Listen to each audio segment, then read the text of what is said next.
আমার মেয়ে সবসময় গায়ে গায়ে বলে হাল্লা করে, তো ওর জন্য একটা গাড়ি অর্থাৎ ট্রাইসাইকেল অর্ডার করেছিলাম, যেটি আসার পর আজকে এটা ফিক্স করে রাখলাম।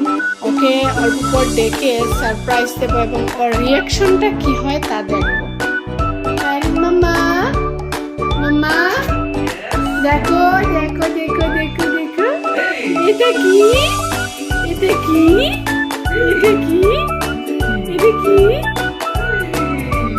এটা কি এটা কি গাইড।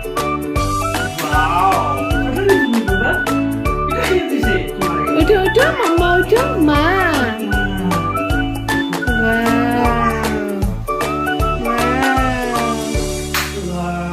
বেলটা লাগাও বেলটা। ওকে ওয়াও, এটা আমি সবাই নি। হুম